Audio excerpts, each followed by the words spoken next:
Itong rooftop natin na tambayan ay meron na po siyang mga alulod. Itong part na to nga lang ang meron pa lang siyang alulod, yung daluyan ng tubig. Itong part na ito pa lang ang nalagyan kanina. And then yung palibot na kasing yan, meron yan parang kagaya dito. Meron din ditong alulod. Yan, kung mapapansin nyo, dyan merong alulod dyan. Itong part na to naman, halos buo na siya, no? Yung paglalagay ng bubong. Actually, yung bubong na ilalagay diyan nandun na po sa baba. So, bukas ay Thursday bukas na. Thursday, ikakabit na daw nila yan. Yun ang pagkakaintindi ko kahapon. Sabi ni Boss Ray, which is yung dito. Basta yung namamahala. Foreman? Oo, foreman niya tawag doon. Bubong na yan is parang kagaya doon sa baba. So, yung level niya is nakaganyan. Mababa yung, hindi pala. Ang nakaganto pala yung doon sa kabila. Pero itong sa rooftop natin, magkasalitan sila. Kung sa kabilang, kung sa kaliwa, mas mataas yung kanan natin. Then ito namang kaliwang side, mas mataas naman yung kaliwang hands natin.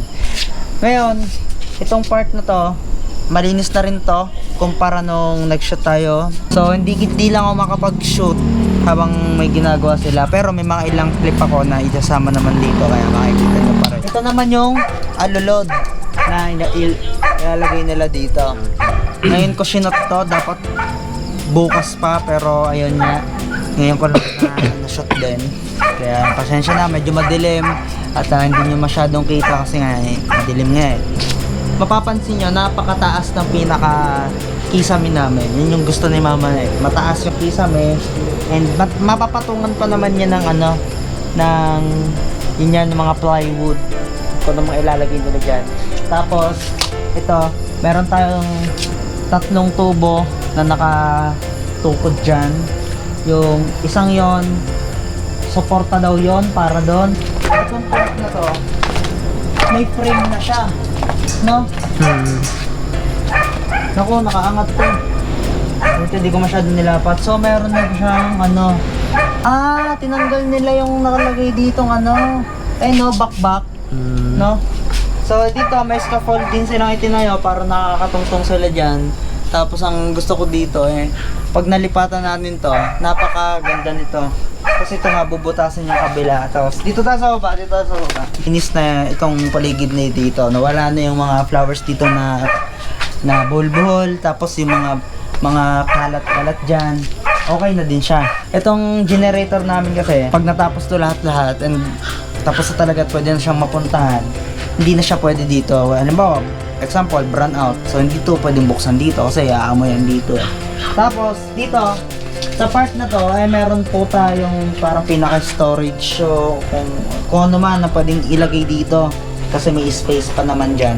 Ito dapat na generator ang para dito. Kaya may purpose yung ganyan. Kaso, hindi din siya po pwede. Unang-una, si generator sobrang kulong dito. So, pag pinapaandar siya, hindi siya pwedeng sobrang exposed dito. Lalo na yung pinakadaluyan po ng usok niyan. So, napakababa nito. Mapapansin nyo, mababa siya. Papakita ko sa inyo yung ilalagay nilang bubong dyan. Napakakapal guys. Napakaganda pa ng coating niya. Okay guys. Ayan, nandito na po tayo kung saan dito nila nilagay yung mga yero na ilalagay nga doon sa taas. Pakita mo boy. Tingnan nyo kung gaano siya kakapal. Di ko kasi mabuhat to Ang ingin ng doggy natin. Ikaw pre, ano masasabi mo dito sa project ni mamang pinapayos? Maganda. Yan. Ito. Sama ko si Rayan. So, anong masasabi mo doon sa pinapagawa ni mama? Kasi, tinan mo, mapapansin mo, unang-una makakatambay na tayo dyan. Like, dati na hindi tayo makakatambay nga sa umaga kasi mainit. Mainit, di ba? O, ano masasabi mo pre? Dahil yan, pinayos ni mama para sa atin. Syempre, dahil Bakit? para matambayan din. Ano masasabi mo doon? Maganda. Oo. Kaso, Sana mo nasabing maganda pre? Yung resulta ba o... Kasi hindi pa naman natin masabi kung talagang maganda ba yan. kahit hindi pa yun tapos, nabivisualize ka na yung ano. Yung itsura, yung kalalabasan. Yung kakalabasan. Yan, kumbaga sino bang gumuhit o dumrowing? O kumbaga, sino ang, ano ba? Sino nag-construct kung bakit ganyan ang pinagawa? Sino? Kilala mo kung sino? Kung sino nag-drawing. Oo, kung sino nag-drawing, kung sino nag-isip na ganyan ng style. Sininong Boy? Oh, yan, syempre si Ninong Boy at saka si Mama Lai, of course. Mamalay. Yan, sila pong dalawa ang nag-drawing niyan. Hindi, si Ninong Boy pala nag-drawing, tapos suggest si Mama Lai, ganun. And then sinabi kay Sir Ray, Rin naman. maganda rin naman ang kanalabasan din niya. At saka kita naman natin eh. 'Di ba? Ito sinasabi ko sa inyo guys, yung label na yan, tsaka yung dito. 'Di ba? Same nandun pero magkasalungat nga lang style. Ay, di pala. Same lang. Oo. Kasi parang ito pala yung tinignan natin na label eh, mga Ay, hindi ba? Magkaiba nga. magkaiba nga. Mas taas to. Ah. Kesa doon sa atin tatambayan pag ganito, baliktad. Baliktad niya siya na.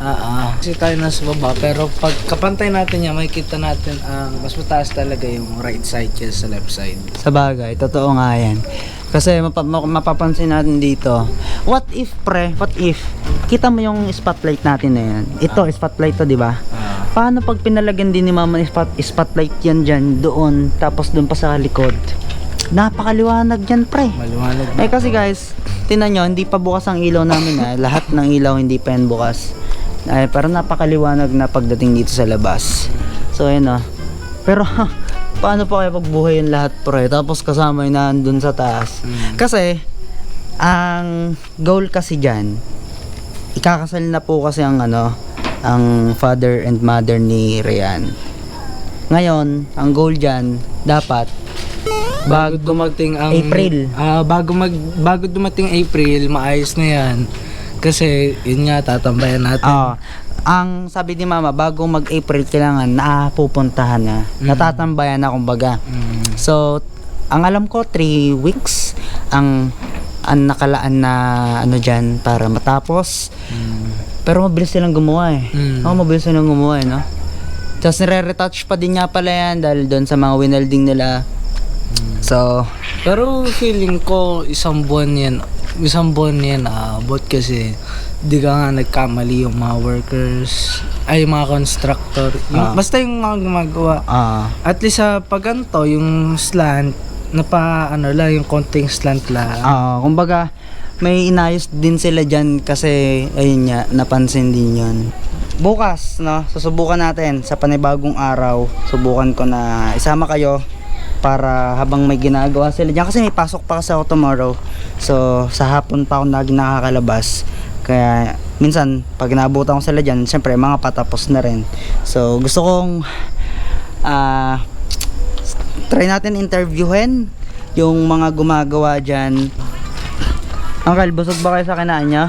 Ha? Busog kayo sa kinain nyo? Oo naman. Anong inol nyo, Uncle? Ano yun? itlog. Itlog sa ano yun? Kaldereta sa yung Dami gulay, pala ano yun?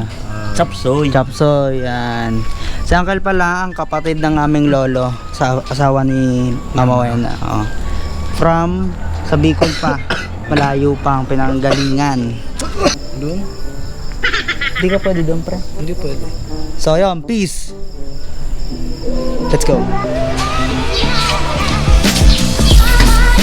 Pagkatapos ng 3 araw, dalang ko ba sinat yun? Pagkatapos pala ng 2 araw, nabubungan na po ako ng buo itong taas. Ay, sabi ko nga sa inyo, nung nag-video tayo nung nakaraang gabi, papasyal ko kayo dito na may mga gumagawa pa para makausap and ma-interview natin yung mga gumagawa ko, ano nasabi nila, ganyan. Ang problema, dahil kasi hindi ko rin agad na shoot yun dahil may mga madami pang ginawa about sa school, yung mga wala akong naging clip para maano natin sila.